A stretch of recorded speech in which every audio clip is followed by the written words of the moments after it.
അയ്യപ്പസ്വാമി എൻ്റെ ആശ്രയമേ, അയ്യപ്പസ്വാമി എൻ്റെ ആശ്രയമേ.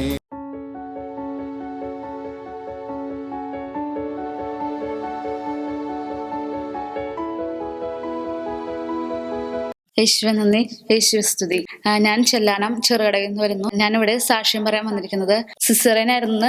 ഞങ്ങളോട് പറഞ്ഞില്ലായിരുന്നു. പിറ്റേ ദിവസം രാവിലെയാണ് അറിയുന്നത്. രാവിലെ 5 മണിക്ക് ഞാൻ ഭക്ഷണം കഴിച്ചിരുന്നു. അവർ ഓഫീസ് സമയത്ത് വന്നപ്പോഴാണ് സിസേറിന് ഒരുങ്ങിക്കോ എന്ന് പറഞ്ഞപ്പോഴാണ് ഞങ്ങൾ അറിയുന്നത് ഓപ്പറേഷന് വേണ്ടി അവർ തയ്യാറെടുത്തിരിക്കണമെന്ന്. അപ്പോൾ ഭക്ഷണം കഴിച്ചുകൊണ്ട് ഭക്ഷണം തലച്ചോറിൽ കയറി മരണം വരെ സംഭവിക്കാമെന്ന് പറഞ്ഞിരുന്നു. അപ്പോൾ അതിന്റെ ഫലമായിട്ട് ഓപ്പറേഷൻ ചെയ്തപ്പോൾ കുഞ്ഞിന് അല്ലെങ്കിൽ അമ്മയ്ക്കോ എന്തെങ്കിലും സംഭവിക്കുമെന്നാണ് പറഞ്ഞിരുന്നത്. എഴുതി ഒപ്പ് മേടിച്ചിരുന്നു. അതുകൊണ്ട് എൻ്റെ അമ്മച്ചി ഇവിടെ സാക്ഷ്യം പറയാമെന്നും പറഞ്ഞ് മാതാവിൻ്റെ അടുത്ത് വിളിച്ച് രാവിലെയും വൈകുന്നേരം ഓപ്പറേഷത്തിന് കയറ്റും മുമ്പ് വിളിച്ചു പറഞ്ഞിരുന്നു. അതിൻ്റെ ഫലമായിട്ട് എനിക്കും കുഞ്ഞിനും യാതൊരു കുഴപ്പവുമില്ലാതെ ദൈവം ഞങ്ങളെ അനുഗ്രഹിച്ചിരുന്നു. അതിന് മാതാവിനോട് 1000 നന്ദി പറയുന്നു. യേശുവേ നന്ദി, യേശുവേ സ്തുതി.